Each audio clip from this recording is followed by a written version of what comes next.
Baik, dalam video ini saya akan menjelaskan mengenai yang namanya customer segment dan customer relationship. Yang keduanya merupakan 2 blok dari 9 blok yang akan kita bahas for the whole semester, yang merupakan bagian dari bisnis model Canvas. Pertama-tama, untuk melihat video ini Anda harus paham beberapa konsep, yaitu pertama adalah basic marketing, Anda harus paham itu. Kemudian juga tentang digital marketing, Anda harus paham itu. Ingat, video ini dibuat dengan asumsi bahwa Anda sudah paham mengenai topik-topik dasar di marketing dan juga digital marketing.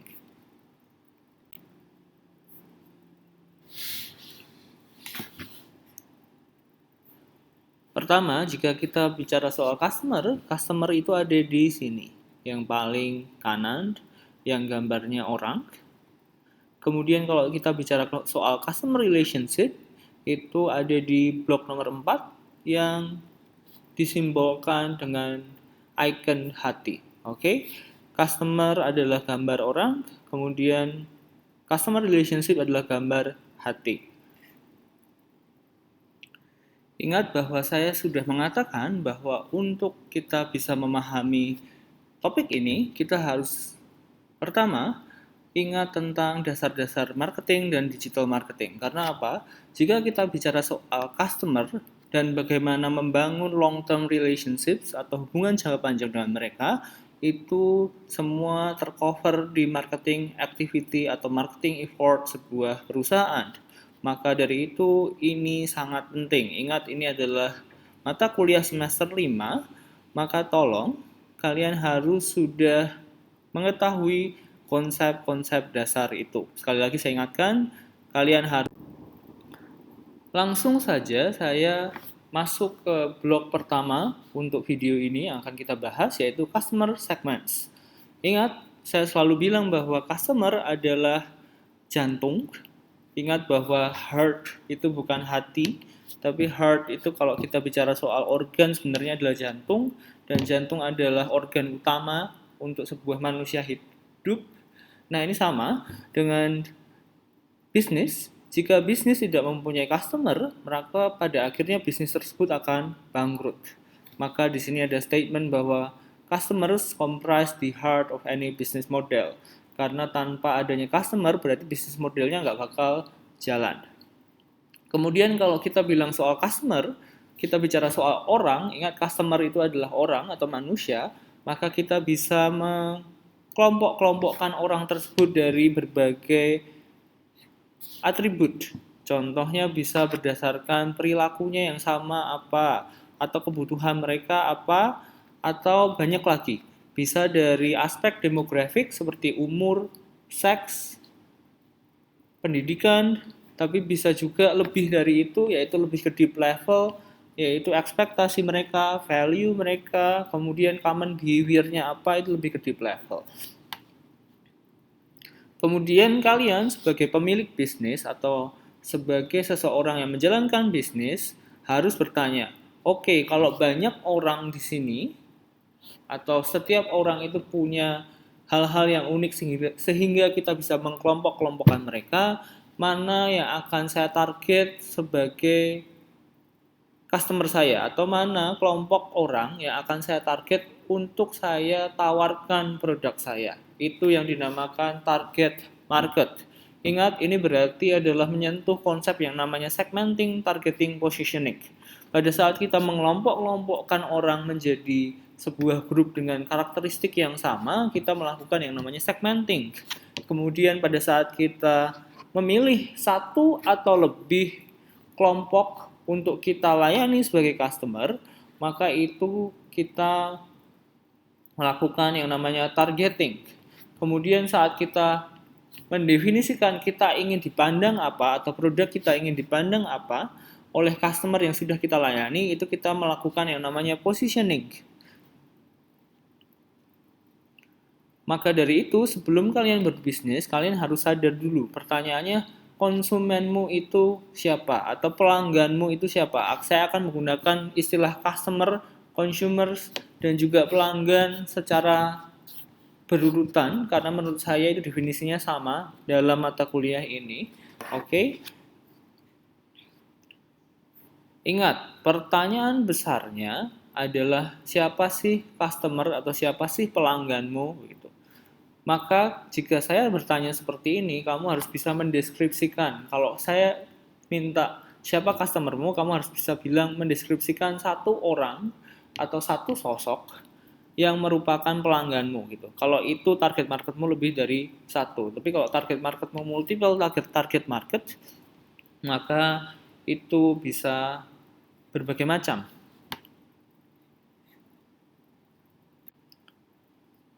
Kemudian, kalau kalian sudah akhirnya memiliki target market, sebenarnya target market kalian itu bisa dikelompokkan menjadi berbagai jenis.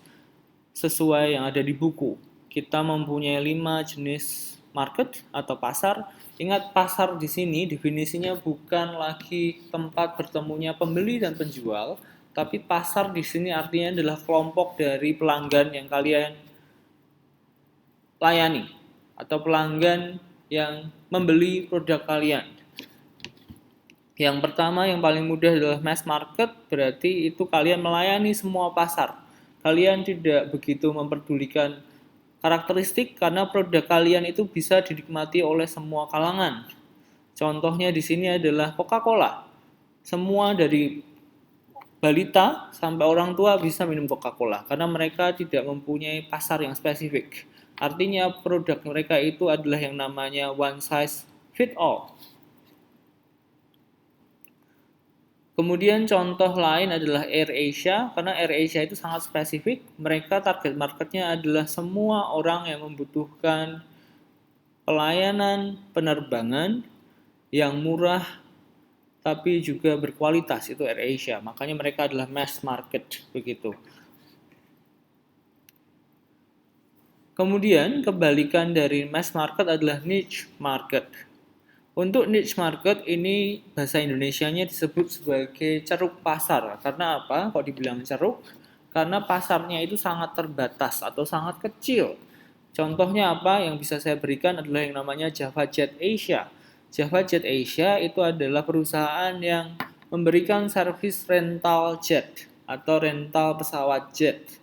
Ingat, pesawat jet itu mahal sekali untuk dibeli, makanya beberapa orang tidak sanggup membelinya, tapi mungkin beberapa orang sanggup untuk menyewanya, tentu saja dengan biaya yang cukup mahal. Karena cuma beberapa orang yang bisa membeli barang seperti ini atau menyewa jasa dari Java Jet Asia, maka market mereka jadi sangat niche. Contoh lagi yang niche market adalah misal seperti Loving Hut atau misal seperti restoran-restoran vegetarian yang lain yang menyajikan makanan untuk vegetarian dan vegan.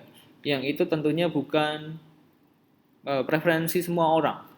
Jadi itu bisa juga dibilang sebagai niche market. Kemudian ada segmented market atau pasar tersegmentasi. Ini contoh paling mudah adalah PT KAI. PT KAI itu mempunyai pertama ekonomi, kedua bisnis, ketiga eksekutif. Yang sebenarnya produk mereka itu yang ditawarkan sama, yaitu jasa transportasi melalui kereta api. Artinya sebenarnya kalian membeli kursinya untuk duduk dari Jogja ke Jakarta, tapi ada segmennya, yaitu ada levelingnya, ada tingkatannya. Walaupun sama-sama membeli kursi, kalau ekonomi berarti mungkin agak seadanya. Kemudian kalau bisnis ada lebih nyaman, kursinya lebih empuk, space-nya lebih tinggi, dan lain-lain. Maaf, maksud saya space-nya lebih luas. Kemudian ada juga yang eksekutif, yang lebih private, space-nya lebih luas lagi, kemudian lebih dingin AC-nya, itu segmented market. Artinya apa yang mereka tawarkan atau perusahaan yang tawarkan itu adalah produk yang hampir sejenis, tapi cuma additional feature-nya dibedakan berdasarkan tingkatannya. Itu segmented market. Kemudian ada juga yang mempunyai atau perusahaan yang mempunyai diversified market. Ingat, definisi dari diversified market adalah satu perusahaan yang providing goods or services atau menyediakan barang dan jasa ke lebih dari satu segmen pasar, tapi kedua atau ketiga segmen pasar ini tidak berkorelasi satu sama lain atau tidak terkait satu sama lain. Contohnya paling gampang adalah PT Otsuka. Kalau kalian tidak tahu PT Otsuka adalah perusahaan yang menyediakan atau memproduksi Pocari Sweat.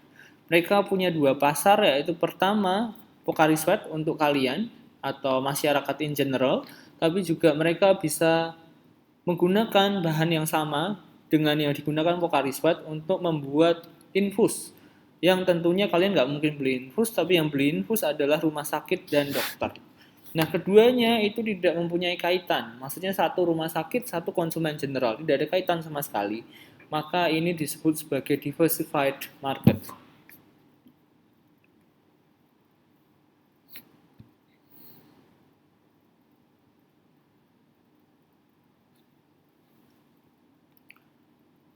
Kemudian yang terakhir, tipe pasar yang terakhir adalah yang dinamakan multi-sided market. Multi-sided market yang merupakan ini pasar yang khusus karena berarti dalam multi-sided market perusahaan itu menyediakan produk dan jasa ke lebih dari satu segmen, dan lebih dari satu segmen itu, misal segmen A dan segmen B itu saling berinteraksi. Contoh paling gampang adalah misal GoPay sekarang deh. GoPay itu Gojek menyediakan untuk kalian sebagai konsumen atau end customer. Berarti kalian menggunakan GoPay untuk membeli sesuatu, tapi Gojek juga menyediakan sistem GoPay untuk penjual. Jadi pada saat kalian beli sesuatu, penjual bisa menerima GoPay kalian. Artinya apa? Penjual pembeli sama-sama customer GoPay, tapi pada akhirnya sama-sama customer ini yang berinteraksi. Contoh lain adalah credit card provider. Pada saat kalian menjadi nasabah BCA kemudian dikasih kartu credit card, itu kan harus digunakan di merchant-merchant atau toko-toko yang mempunyai EDC atau mesin untuk gesek kartu kreditnya kan. Nah, sebenarnya itu tidak diberikan BCA secara gratis. Jadi misal kalau Uniqlo itu punya EDC BCA, itu berarti Uniqlo harus membayar sekian persentase dari penjualan mereka yang dibayar melalui EDC atau kartu kredit BCA. Jadi sebenarnya Uniqlo adalah konsumen BCA, saya juga konsumen BCA, dan akhirnya kami saling berinteraksi. Itu multi-sided market. Oke, sampai di sini sekarang penjelasan mengenai customer segment sudah selesai. Setelah itu tolong kerjakan penugasan dari